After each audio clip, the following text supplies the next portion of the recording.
Hello, guys, and welcome to the marketplace at Steamtown, or as I still call it, the Steamtown Mall. A very famous mall here in downtown Scranton, Pennsylvania, and we'll get to a couple reasons why it is famous.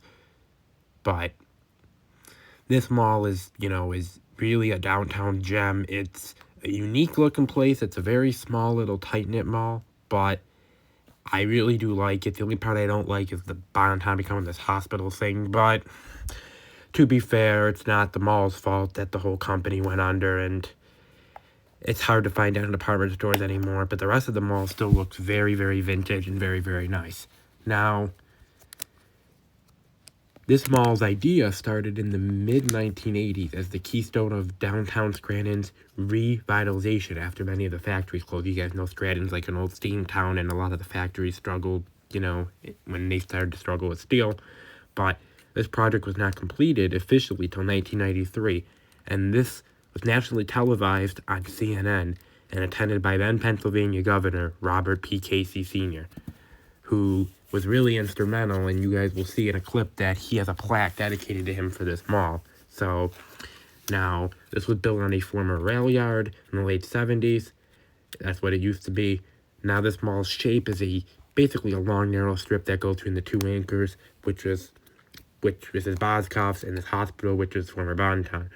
Now, the other reason why this mall is famous is because, for those of you guys that have watched the show The Office, now, I've never been a huge fan of it, but I'm not a huge comedy fan, but many people are. It's a very iconic show. It was produced on NBC. Part of it was filmed in this mall. About between a third and a half of the scenes. All the scenes that were not filmed at the house were filmed right here at Steamtown Mall. And there's many shops around here that dedicated to that, as well as there was a convention here in 2007 shortly after it ended. So that's kind of cool that a TV show was filmed here, and it was said for its time was one of the most iconic shows, like along with like Friends and Seinfeld and many others during that era. 2.5 Men, By the way, I just staring at the Bod Pops, which is beautiful, and you guys saw that in my last video. But now this project was originally designed with a co-concept between, really, the main person was Al Boscov. You guys know him because he was a big part of Boscov's. Now, he built this mall because he was unable to move into Crown American malls after they bought Hess's. So, between him and Shopco Advisor, we developed the mall under the name Scranton Mall Associates, LLC. The mall cost $90 million to complete and required the demolition of many buildings, which had an implosion in 1992. Prior to this, the mall had an issue with drugs and other things, so it really helped this mall revitalize. Now, obviously, Boscov's was the original anchor to this mall, and it's still here. Now, in 2000, it added a second anchor, which was the Bonton, which moved from the Keister Oak Shopping Center. So, having two anchors in a downtown mall, pretty good, and really helped this mall for a while. Now, in 2003, Steamtown Mall Partners placed Scranton Mall Associates and managers in the mall. Now, the owners fought with some of the shops at Mortgage and Lawson Courts and other shopping center nearby in downtown. But unfortunately, in 2014, the Bonton closed here as its lease ran up, and they decided to not renew it. That was obviously 4 years before the whole company went defunct. So even if they would have not closed now, they would have eventually closed anyway. They also leased an additional 10,000 square feet in the mall's first floor, so that was sad. Now, American Eagle and Ostos Chicken and Waffles closed. It sounds like an interesting concept, by the way.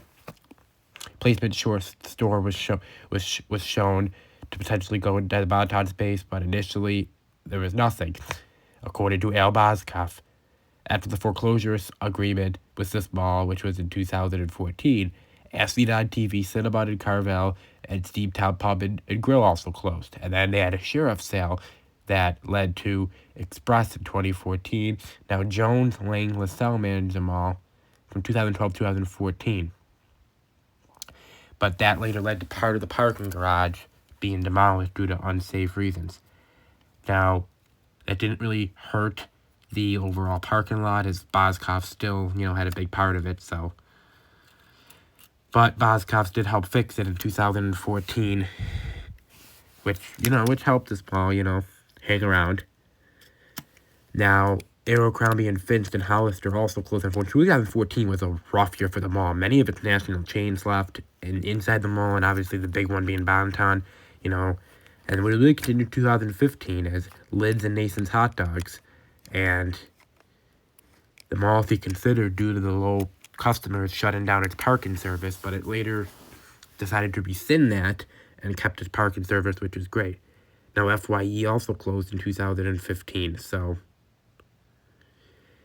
really, those 2 years were rough for the mall, and many of these chains that you guys have seen have been replaced by local businesses, so this mall is trying.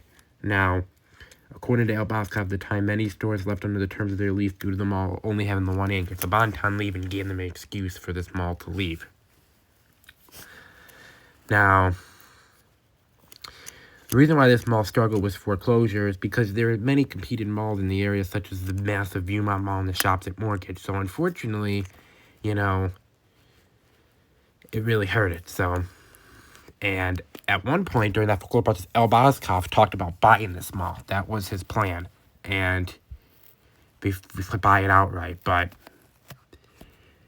that obviously never came fully to fruition. But this store does well, as it is the 5th busiest store at the time of 43 stores as of 2014. And let me tell you, that store is busy. That mall, that store in particular, is doing really well, and I don't think we'll ever leave. So now in 2016, the mall, it would officially rebrand from Steamtown Mall to the Marketplace at Steamtown. As well as where the hospital got announced to go into the former Bontown. So they said, I'm not normally a huge fan of that, but I understand why they did it. They needed something to go in there to help, have the other acre filled, and I am at least glad that they got that filled to a degree, and, and that's kicking. Now, what do I think of this mall? Well, this mall is kind of limping along, As of right now, the Myas is officially listed as the owner of this mall. They got it after the foreclosure and the sheriff's sale. But we'll see what happens with this, there's not a lot of businesses left here. For the ones that are here, they seem like they're really, really trying, and I really hope that this place can stay alive. It's not only its famous history, but also for the downtown community. It's a nice place for them to gather, shop, eat. Laney and Etsy does really, really well. I was talking to them when I was there, and I just hope this place can somehow survive for many years to come, as I hope to come back here at some point. But only time will tell, just like I mentioned. I apologize, guys, for history all over the place, too. This history isn't really in order, so I try my best to talk about the important details, but I could spend, 15 minutes of the history of this mall, and I only got about 10 minutes of footage, so had to condense it down. But anyway, hope you guys do enjoy this video. If you guys do, you guys know the drill. Make sure to hit like, comment, and subscribe. And it's this channel. We'll never stop exploring. We have plenty of places coming up. Stay tuned for 2025. I have many new adventures coming, including a big trip to start off the year in the middle of January. But stay tuned for that. But in any event, I'm going to sign off here, and as the video is about to come to an end. As I said, I hope you guys do enjoy, and you guys know the drill, like I said before. Live from Scranton, Pennsylvania at the Steamtown Mall, Alex Weinsheimer is out. And I will see you guys for the next video. Bye-bye, guys.